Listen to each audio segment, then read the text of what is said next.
پہلی بات اتقوا اللہ حق تقاتہ ولا تموتن الا وانتم مسلمون. میں عرض کر چکا ہوں اس کا براہ راست تعلق ایمان کے ساتھ، اس نظریہ حیات کے ساتھ ہے، اس تصور کائنات کے ساتھ ہے، اس فلسفے کے ساتھ ہے، اس ویلٹن شوانگ کے ساتھ ہے. وہ ہے تو تقویٰ ہوگا، فرما برداری ہوگی. اب جو یہ جیسے میں مثال دیا کرتا ہوں کہ ایک فصیل ہے اینٹوں سے بنی ہے. فصیل کی قوت کا دار و مدار، استحکام کا دار و مدار دو چیزوں پر ہے. ہر اینٹ پکی ہو، پختہ ہو، کچی اینٹ نہ کہیں لگ گئی ہو. جہاں کچی اینٹ لگے گی وہیں اندیشے کی جگہ بن گئی. پوٹینشیل ڈینجر کا مقام ہے، پوٹینشیل ویکنس ہے. پھر یہ کہ ان کو جوڑنے والا مسالہ وہ مضبوط ہو، سیمنٹ سبسٹنس، چونا ہے، گارا ہے، سیمنٹ ہے، مضبوط ہو، مارٹر مضبوط ہو. تو ایک تو ہے ایک ایک فصیل، ایک ایک بردہ مومن. اتقوا اللہ حق تقاتہ ولا تموتن الا وانتم مسلمون. اب ان کو جوڑنا ہے. جوڑے گی کیا چیز؟ جو فکر میں ہم آہنگی پیدا کرے. وہ چیز واعتصموا بحبل اللہ جميعا ولا تفرقوا. اللہ کی رسی کو مضبوطی کے ساتھ مل جل کر تھام لو، اس سے چمٹ جاؤ، تفرقے میں نہ پڑو. یہ قرآن ہے جو جوڑے گا. بہت ہی عمدہ الفاظ میں علامہ اقبال نے کہا ہے، ماں ہما خاکو دلے آگاہ اوست از یک آئینی مسلمان زندہ است. دونوں اشعار سن لیجئے. مسلمان کی زندگی جو ہے ایک آئین کے بدولت ہے. پیکر ملت ز قرآن زندہ ہست. ملت کا یہ جسد جو ہے اس میں حیات، روح جو ہے وہ قرآن سے. ماں ہما خاکو دلے آگاہ اوست اعتصامش کن کہ حبل اللہ اوست. ہم تو خاک کے مانندے، جیسے جسد خاکی ہے اس میں روح ہے جو حیات کا ذریعہ ہے، تو در حقیقت ماں ہما خاکو دلے آگاہ اوست اعتصامش کن. جسد ملی کے اندر وہی مقام جو ہے قرآن کا ہے. مضبوطی سے تھامو حبل اللہ. یہی ابھی گزشتہ بدھ کو جو میرا مضمون چھپا تھا، جو الہدا ہی کے سلسلے کی اقساط آ رہی ہیں جنگ میں، شاید نظر سے گزری ہو، وہ اسی موضوع پر تھی، واعتصموا بحبل اللہ جميعا ولا تفرقوا. اس کو مضبوطی سے تھامیں گے، اس سے جڑیں گے، اس سے فکری ہم آہنگی پیدا ہوگی، اس کے ساتھ اتحاد فکر و نظر وجود میں آئے گا. یہ ہے وہ مارٹر، یہ ہے جوڑنے والی شے. جیسا کہ فرمایا ہے حضور صلی اللہ علیہ وسلم نے، القرآن حبل اللہ الممدود من السماء الى الارض. آسمان سے زمین تک تنی ہوئی رسی ہے اللہ کی. مضبوطی سے تھامو اس. ایک دفعہ کا واقعہ بڑا پیارا ہے. حضور اپنے حجرے سے باہر تشریف لائے. مسجد نبوی کا نقشہ ذرا ذہن میں رکھیے. حجرے سے باہر تشریف لائے تو دیکھا ایک کونے میں کچھ مسلمان، کچھ اہل ایمان بیٹھے ہوئے قرآن کا مذاکرہ کر رہے ہیں، سمجھا رہے ہیں. چہرے پر بشاشت کے آثار ظاہر ہوئے. یہ معجم کبیر طبرانی کی جو ہے اس کی روایت ہے. آپ تشریف لائے، ایک سوال کیا بڑا عجیب، بلکہ اس سوال کو تو یوں سمجھ کر سنیے کہ جیسے کہ حضور یہ سوال مجھ سے اور آپ سے بھی کر رہے ہیں. الستم تشہدون اللہ الہ الا اللہ وانی رسول اللہ وان ھذا القرآن جاء من عند اللہ. کیا تم اس بات کی گواہی نہیں دیتے کہ اللہ کے سوا کوئی معبود نہیں، میں اللہ کا رسول ہوں اور یہ قرآن اللہ کے پاس سے آیا ہے؟ صحابہ کا جواب کیا ہو سکتا تھا؟ بلا یا رسول اللہ. حضور کیوں نہیں، بالکل ہے، ایسا ہی ہے. اب آپ نے فرمایا فابشروا، بشارت حاصل کرو، خوشیاں مناؤ. فإن هذا القرآن طرفه بأيديكم وطرفه بيد الله. اس لیے کہ اس قرآن کا ایک سرا تمہارے ہاتھ میں ہے، ایک سرا اللہ کے ہاتھ میں. یہ ہے وہ قرآن، وہ حبل اللہ. واعتصموا بحبل اللہ جميعا ولا تفرقوا.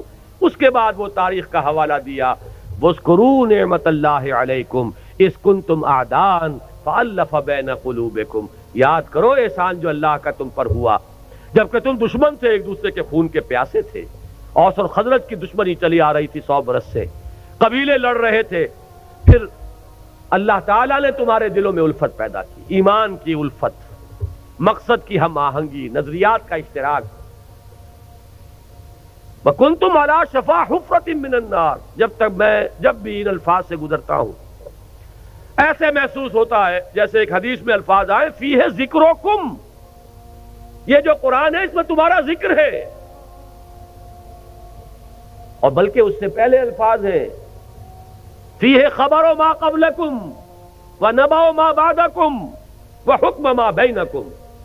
حضرت علی کی روایت ہے یہ، حضور نے فرمایا اس قرآن میں تم سے پہلوں کی خبریں بھی ہیں، تم سے بعد کے حالات کی اطلاعات بھی ہیں، اور جو بھی تمہارے مابین کبھی اختلاف ہوگا اس کا حل اور فیصلہ موجود ہے۔ تو ہمارا ذکر کہاں ہے؟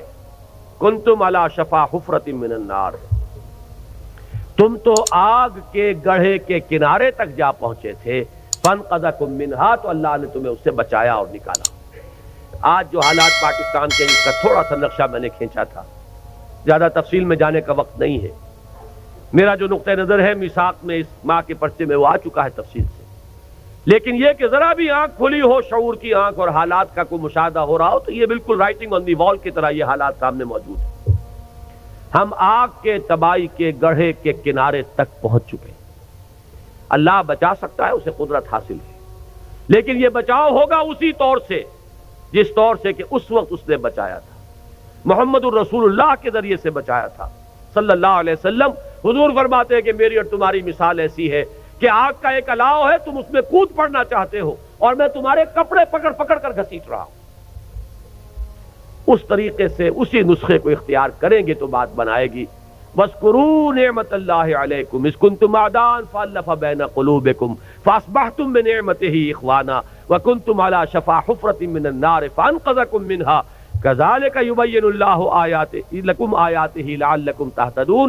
اس طرح اللہ تمہارے لیے اپنی آیات کی تبیین کر رہا ہے، وضاحت سے بیان کر رہا تاکہ تم ہدایت اخذ کر سکو، راستہ تمہیں نظر آ جائے، اس پر چل سکو۔ آخری آیت میں ہے وہ مقصد کا اشتراک، وَلْتَكُن مِّنكُمْ أُمَّةٌ يَدْعُونَ إِلَى الْخَيْرِ وَيَأْمُرُونَ بِالْمَعْرُوفِ وَيَنْهَوْنَ عَنِ الْمُنكَرِ وَأُولَٰئِكَ هُمُ الْمُفْلِحُونَ۔ اور چاہیے کہ تم سے ایک ایسی جمعیت وجود میں آئے، ایک ایسی امت وجود میں آئے۔ ویسے تو پوری امت کا کام یہی ہونا چاہیے تھا، لیکن اگر امت سو گئی ہو تو ان میں سے جو بیدار ہو جائیں، جو جاگ جائیں، وہ مل جل کر ایک امت ود ان امت، پارٹی ود ان پارٹی، بڑی امت میں ایک چھوٹی امت کی شکل اختیار کریں، اور ان کے کام صرف تین ہوں۔ عہد کر کے اٹھیے اگر ان باتوں کی سچائی اور صداقت کی دل گواہی دے کہ یہ تین کام ہو جائیں ہمارے مقصد، یدعون الی الخیر ویامرون بالمعروف وینہون عن المنکر، دعوت خیر، بھلائی کی دعوت۔ انشاءاللہ اس بدھ کو جو یہ قسط آ رہی ہے میری، اس میں اسی آیت پر گفتگو ہے، اسی لیے مجھے بڑی سہولت ہے کہ میں اس وقت اشارہ کر کے یہاں سے گزر جاؤں گا کہ آپ ذرا توجہ کے ساتھ اس بدھ کو انشاءاللہ جو آئے گی اس میں کوئی ناغہ نہ ہو جائے، اللہ تعالیٰ کوئی رکاوٹ اس میں اللہ کی طرف سے نہ آ جائے۔ تو اس میں اسی آیت پر اور پھر دو اور قسطیں آئیں گی جو اسی موضوع پر ہیں۔ ایک میں نے مولانا امیر التبلیغ مولانا محمد یوسف دہلوی رحمۃ اللہ علیہ کی ایک تقریر کا اقتباس دیا ہے طویل۔ یہ امت، ایک لفظ استعمال کیا انہوں نے، امت پناہ ہم سے چلا گیا۔ کہتے ہیں ہم امت ہیں، امت ہونے کا وصف ختم ہو چکا ہے۔ وہی بات جو اقبال نے کہی تھی کہ آج کوئی امت محمد یا امت مسلمہ دنیا میں موجود نہیں ہے، جو چیز بالفعل موجود ہے وہ کچھ مسلمان اقوام ہیں، امت محمد صلی اللہ علیہ وسلم، امت مسلمہ نام سے کوئی شے موجود نہیں، لیکن اسے وجود میں لانا ہے، اس کے لیے جینا، اس کے لیے مرنا۔ قل ان صلاتي ونسكي ومحياي ومماتي لله رب العالمین، یہ ہو مقصد عمل کے لیے، یہ ہو ہدف، اپنی صلاحیتوں کے صرف کے لیے یہ ہو میدان۔ دکھائیے جولانیاں اس میں، آئیے مل جل کر ایک امت بنیے، ایک اجتماعی قوت بنیے۔